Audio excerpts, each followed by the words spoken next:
Before we begin this session, don't forget to take advantage of the free resources available at practicingtheway.org.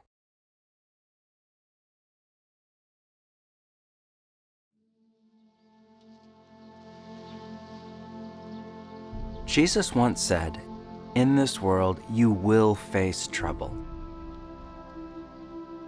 Suffering comes to find all of us. The loss of a loved one, a cancer diagnosis, the breakdown of a relationship. And over time, emotional pain accumulates in our soul. We carry our history in our body and live our past in our present. And all too often, our unhealed emotional pain sabotages our spiritual formation into people of love. When pain and suffering come knocking on our door, what do we do?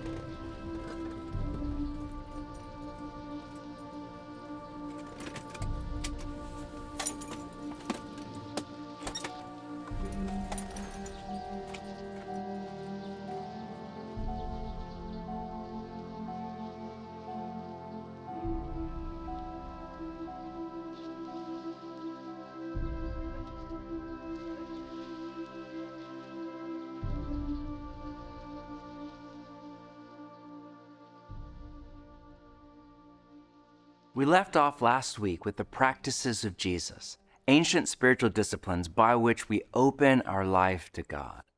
Now, I love the practices, but let's shoot straight for a minute. Maybe your experience with the practices over the last few weeks was pure bliss. You felt close to Jesus and drawn into the Trinity's inner life of love. But maybe not. When I first started on this inner journey, there were times in prayer where I would experience something that was, for me at least, counterintuitive, but I realized later, very common. I went into it expecting to feel happy and peaceful, but instead I would often feel all sorts of emotional pain. I would find myself feeling anger at someone who hurt me in my past, or feeling anxiety over my future. I would find myself suffering from what psychologists call afflictive thoughts. If that was your experience, you are not alone. Often what happens in the practices is when we slow down and come to quiet before God, all our undigested emotional pain that we've pushed down in the busyness of life, it comes up from the shadow to the surface of our heart. The Cistercian monk Thomas Keating said that the first thing that comes up in quiet prayer is what he called the unloading of the unconscious. He writes, when we commit ourselves to the spiritual journey, the first thing the Spirit does is to start removing the emotional junk of a lifetime that is inside of us. When this happens, it does not mean that you're bad at the practices. This is all part of the process of spiritual formation. The practices are not a religious formula to habit stack our way to Christ-like character. Rather, the practices create time and space for the unprocessed emotional pain of a lifetime, from our childhood wounds from 20 years ago to a passing slight from a coworker the day before, to come out of the shadows and into the light where they can be healed. In the therapy world, they call emotional pain a trailhead. Pain is an invitation from your soul to explore a path in your story, to follow it down to its origin point in search of healing. Think about the role of pain in the body. When you get hurt, pain is kind of your body's way of getting you to key in on a part of you in need of attention, healing, and love. The pain is a signal to your mind something is wrong in your body and in need of healing. Emotional pain is very similar. It's often a signal from our soul that some aspect of our person is in need of attention, healing, and love. The problem is, the modern world does not know how to deal with pain. There are three common cultural responses to emotional pain. The first is to deny. You just deny that you have pain. This is the most popular response in a lot of Christian circles because it's so easy for us to spiritualize our denial as faith in God. The psychologist John Welwood called this spiritual bypassing, which he defined as a tendency to use spiritual ideas and practices to sidestep or avoid facing unresolved emotional issues, psychological wounds, and unfinished developmental tasks. It is a futile attempt to co-opt the Christian theology of hope to skip over our pain and chase the Western life script up and to the right. The thing about denial is, it works incredibly well. It is the most effective of all coping strategies. The problem is, it's a short-term strategy and it's incredibly dangerous. Think of physical pain. If you get hurt and it's not dangerous, your body will likely self-heal. Just give it a few days or weeks. But if you have a pain in your body that won't go away, it's highly likely that something is seriously wrong. And if you deny it or ignore it or pretend it's not real, it could grow and damage you or even kill you long term. Sigmund Freud was wrong about almost everything, but he was right that whatever we refuse to face in our inner lives has the most power over us. Denying any part of our inner life, especially those parts that are in need of a healing touch, always has destructive consequences on us and on others. The second option is you detach. You emotionally disconnect from your feelings. Certain personality types seem to have the ability to cut off their emotional pain. But if we cut off our emotional pain, we inadvertently cut ourselves off to the whole spectrum of emotion, lows and highs. We don't feel sadness, but neither do we feel joy or wonder or gratitude. Of course, the most popular way people deal with their pain is to drug it. Many people literally drug their pain with alcohol or cannabis or pain meds, but most of us drug our pain more figuratively with our cultural narcotic of choice. It could be work or our career, or sex, or romance, or social media, or entertainment, TV and film and video games. It could be anything that is used as a distraction from our pain and our God, rather than a pathway through our pain to God. When we turn to drugs, either literally or figuratively, we feel a momentary relief from our pain, but ultimately we make our anxiety or sadness worse, not better. But none of these ways of dealing with emotional pain are the Jesus way. The Jesus way is to meet God in our pain.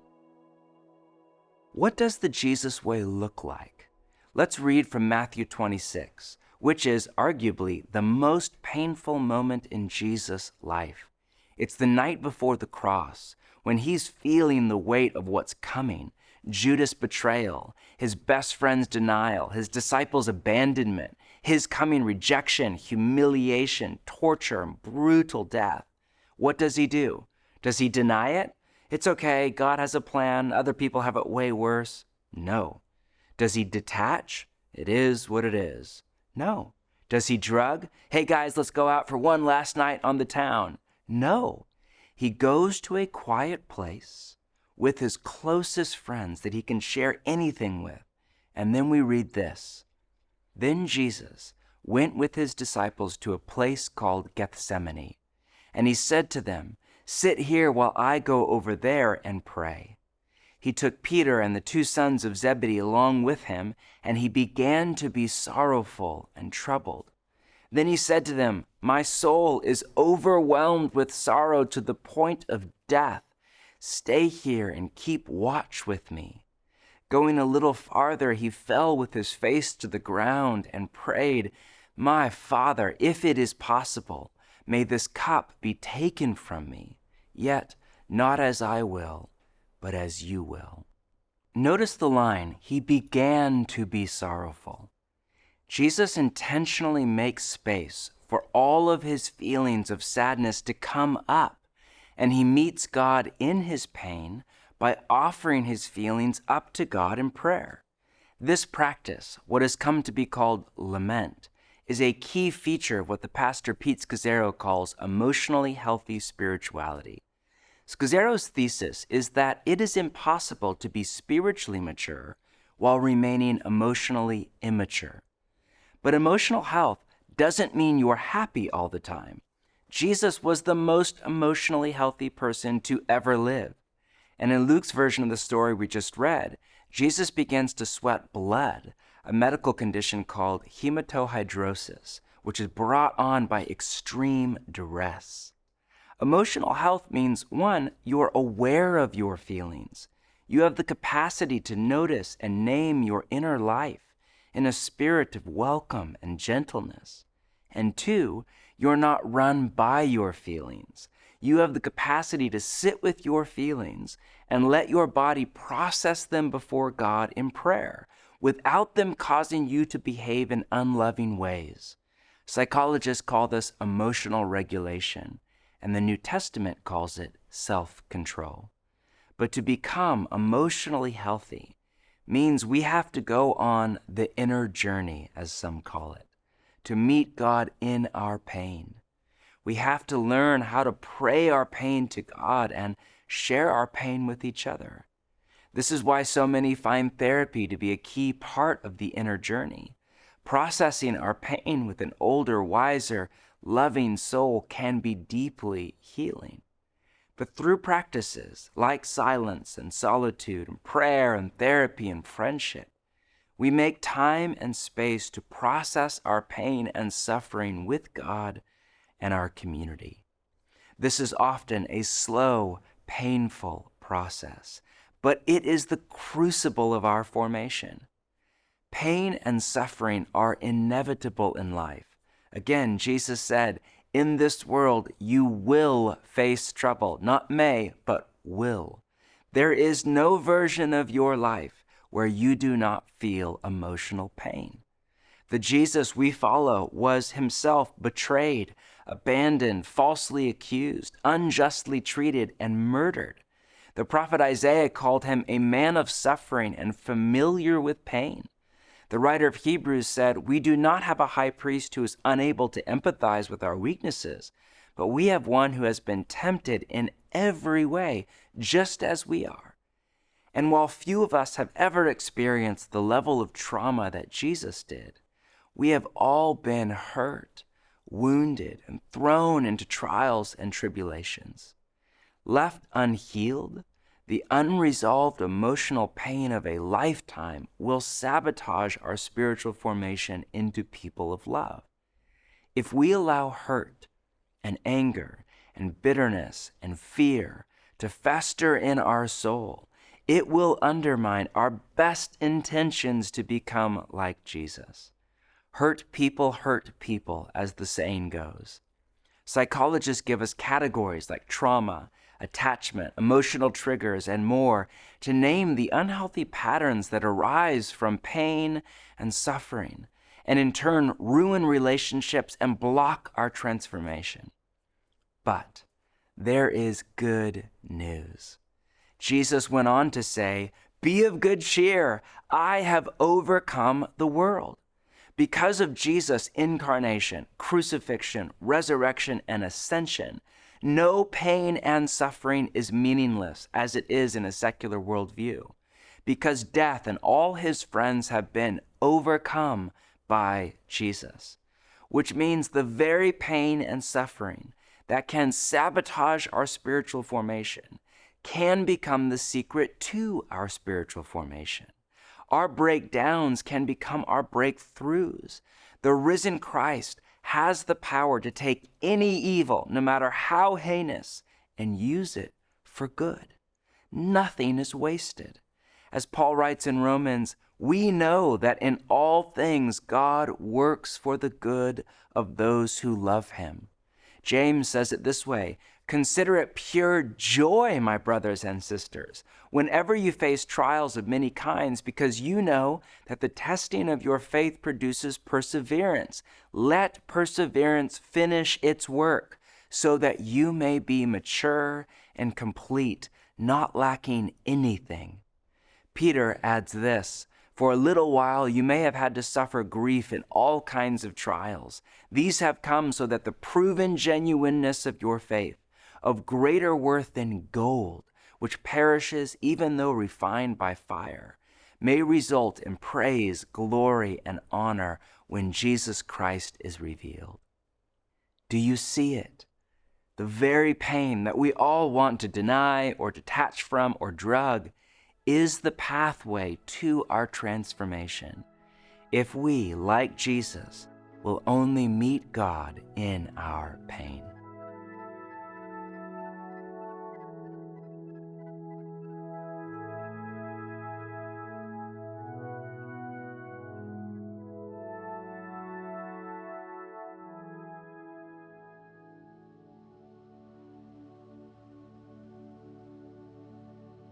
I currently live in Atlanta, originally from Philly. Spent some time in Portland. And I have the honor of working at an organization called Bible Project, where I get to be a professional nerd or an associate research scholar in the traditional type of title. And just trying to help people understand the Bible as a unified story that leads to Jesus. Death is a pretty frequent visitor in my life, but I can't count on two hands how many people that I personally know that are no longer here. And I'm like, okay, God, you gotta show up for me. I found myself really praying, like praying. And in Black culture, when you mean something, you say it twice. you're like, yo, I'm not joking. Like, I'm just joking, you know what I'm saying? But I found myself praying. And what I mean by that, like, I'm literally laying before God, head to the floor, or I'm sitting in my car crying. That's typically where I pray, just sit in my car. And I found myself going like, yo, you gotta do something about this. I'm still on a journey to understand what that means. But if I watched your son through these retellings in this thing that we call the Bible, if I've seen him navigate pain and suffering, how do I pattern that way? Oh, he always talked to you. Okay, so that means I should probably talk to you if he's my rabbi. And so I go, Father, you gotta do something. Like, I know in theory, again, that there's coming a day when all pain, suffering will be eliminated, where tears will be wiped away, where there's no stone unturned when it comes to God's redemption of all things. But until that day, I'm in the here and now. Like, I live outside of the garden. I gotta go to God. And if I don't, I feel lost. Feel very lost. No amount of conversations that I have with family or friends or associates or whatever category of people, there's nothing like when I actually take time to stand with God face to face through prayer. And I'm like, yo, this is how I'm feeling. This sucks. Yeah, I'm a priest. I don't want to fluff them up and give, you know how I feel like Psalm 13, I think it's Psalm 13, when David writes how he's like, yo, this is how I really feel up front. And then he gets into a petition, and then he gets to praise at the end. So much of my theology of suffering and so much of my prayer life has been, let me fluff God up first. Let me give the praise first, like a scapegoat, to really then get to what I want to say and to get to where my honest emotions are. And I've learned through just my experiences and just my under 30 years of life, I gotta go to God.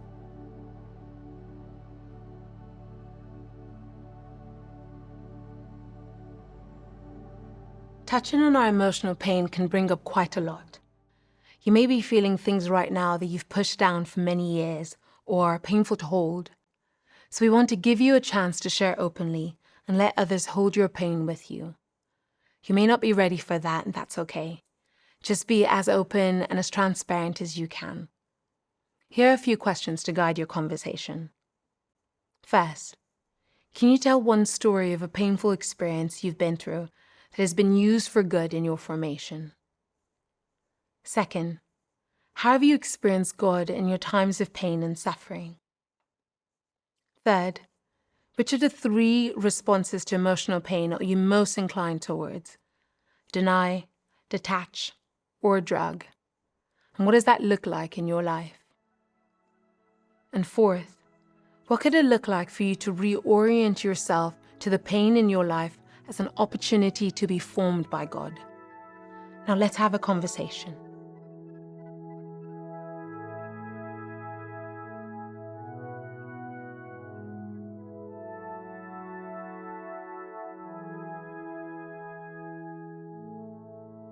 This coming week, we're reading part 5 of the Practice in the Way book.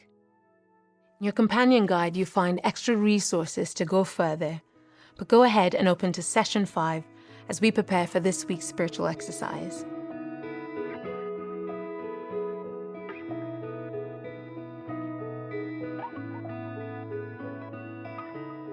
When I've entered into a time of silence with God, there have been times when I have experienced a sense of God's peace, love, and joy. But there have also been times in the silence, like John Mark's experience, when anxiety has risen up in my heart, or a feeling of anger, resentment, or envy towards someone. I name these emotions and then lift them up to God in prayer. The journey into emotional health involves learning to notice and name our emotions in the presence of God. When we notice and name our feelings, they have less power over us. If you were to name a painful emotion like fear, anger, disappointment, or jealousy, a brain scan would show that your very act of naming it quiets that emotion. This is why psychiatrist Dan Siegel encourages us to name it to tame it. This week, for our practice, we are inviting you during your rhythm of daily prayer to set aside time on a particular day for a specific prayer exercise that we have prepared in your guide called Noticing and Naming Your Emotions. The purpose of this prayer is to bring our emotions to God and to experience His love and presence. Begin by finding a quiet place that's distraction-free without devices to pray. Take a few deep breaths, relax, and center. There are 4 steps to this prayer exercise. First, notice your emotions. Let your emotions rise up within you. Second, name the emotions. Be as specific as possible. Third, feel the emotions. Don't fight the emotions, fret over it, or run from it. When we fight an emotion, it gets bigger, not smaller. Let the emotion rise like a wave, peak, and then pass you by. After 90 seconds, an unimpeded emotion will typically transform on its own. Fourth and finally, offer your feelings to God. Express your emotion to God and entrust your life to Him. You may want to set aside space to name an emotion you are carrying once this week or a few times. As you do this, some of you might have a profound experience, but others may wonder, am I doing it right? Like most practices, the deepest impact happens over time as the practice becomes part of our life. So don't feel any pressure this week. Give it a try, reflect on it, and then process it with your group in the next session. You can engage this powerful exercise for the rest of your life as you walk with God and seek to open your inner world to Him. May God give you courage and peace as you notice and name your emotions this week.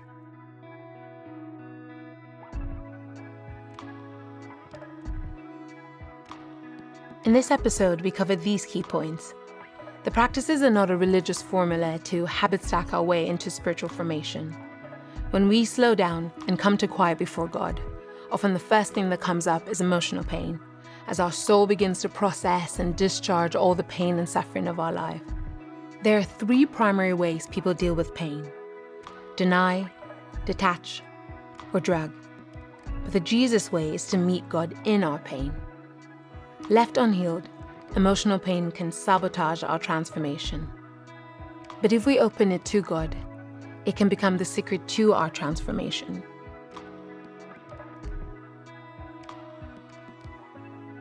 In closing, some of you are in pain right now. The essential question in difficult times is, how do we let our pain and suffering become a portal to God and His transformation? How do we let it form us and not deform us? The answer is, we accept Jesus' invitations. There's a metaphor I find helpful from the Christian psychologist Larry Crabb. Imagine your emotional life like an iceberg. Above the surface is what Dr. Crabb calls the managed life, where our focus is on living by a set of principles to be successful. Our driving question is, how do I look and feel good? But inevitably, we get hurt, betrayed, rejected, let down, and we slip down into what he calls the wounded life, where our driving question is, what can I do to get back to looking and feeling good? Most of our life is here below the surface. And the invitation of Jesus is not to go up and out of our pain, but down and into it, to meet God in our pain, in what Dr. Crabb calls the formed life, where our question becomes, what is God doing through this and in me? That is the question of an apprentice of Jesus. This means we do not need to fear suffering. As Jesus said, do not let your heart be troubled. You don't need to be afraid. You don't need to seek suffering out. It will come and find you. But when it does, if we meet God in it, he can turn all of it for good if we only surrender to him day by day. And we can say with Julian of Norwich, all will be well, all will be well, and all manner of thing will be well.